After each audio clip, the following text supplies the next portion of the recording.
میں نے وہ دیکھا ہے وہ صحرا جو مدینہ منورہ سے تبوک جاتا ہے، تو وہاں پر کہیں دور دور تک کہیں کوئی جھاڑی، کوئی پتا، کوئی درخت، کوئی کچھ نظر نہیں آتا، پانی اس میں نہیں.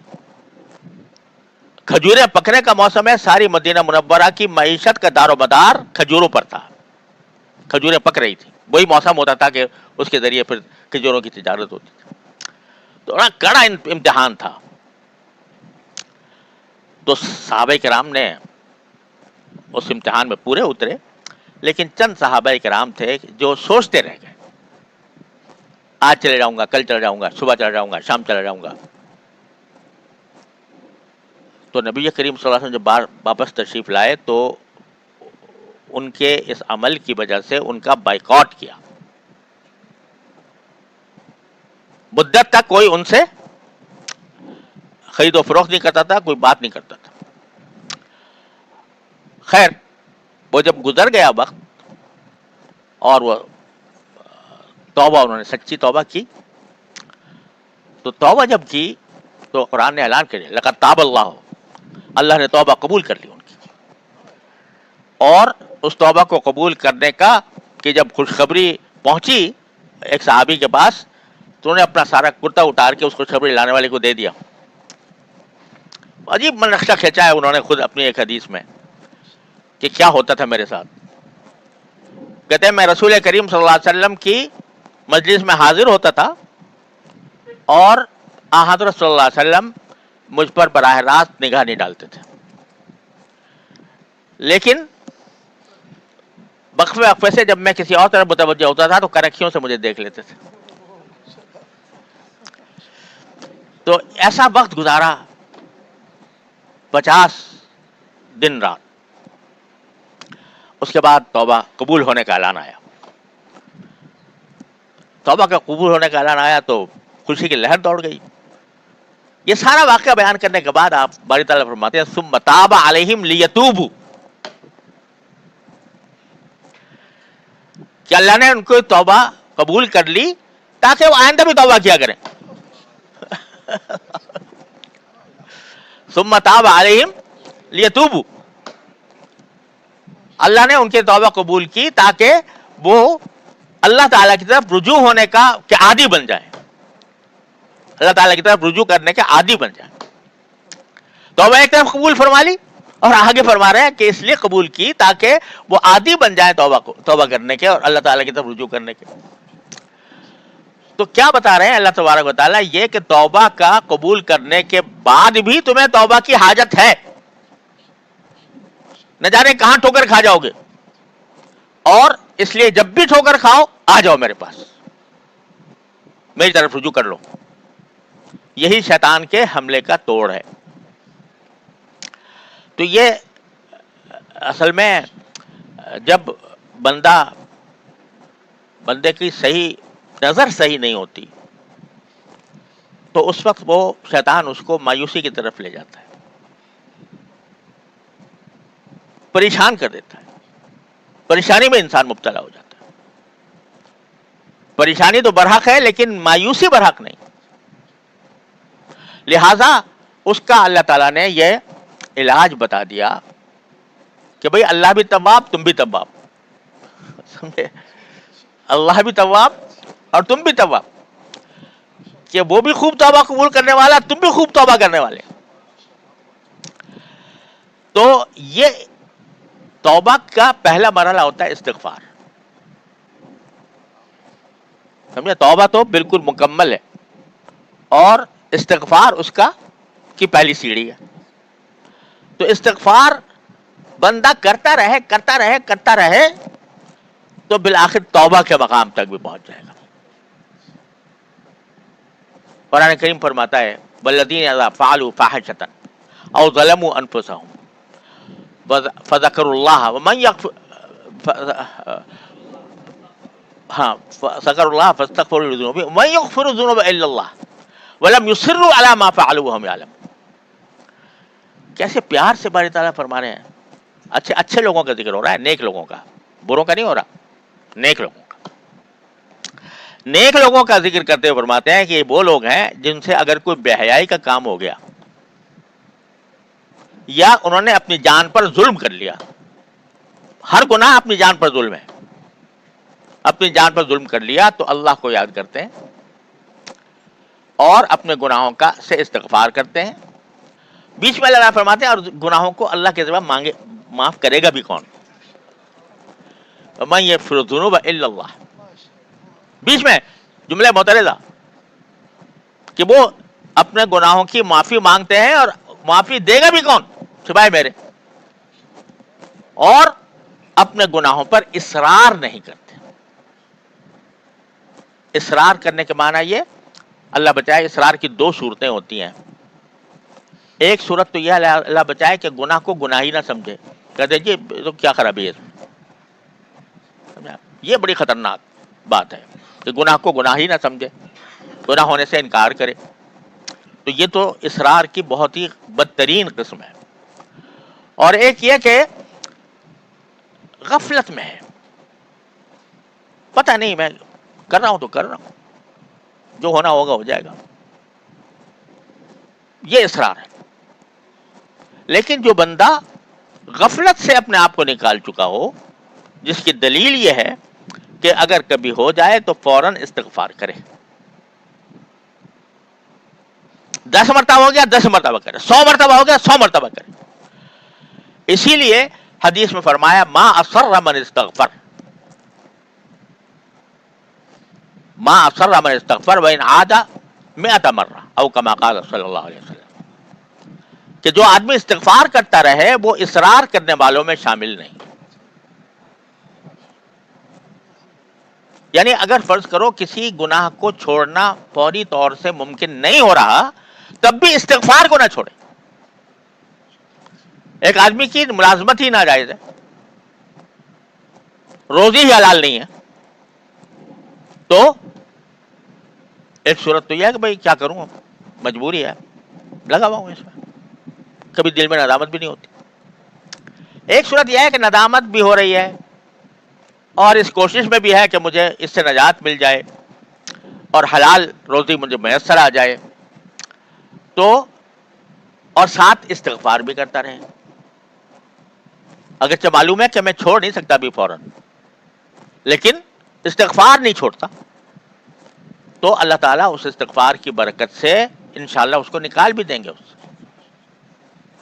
تو ما اصر من استغفر، جو شخص استغفار کرتا رہے وہ اصرار کرنے والوں میں شامل نہیں.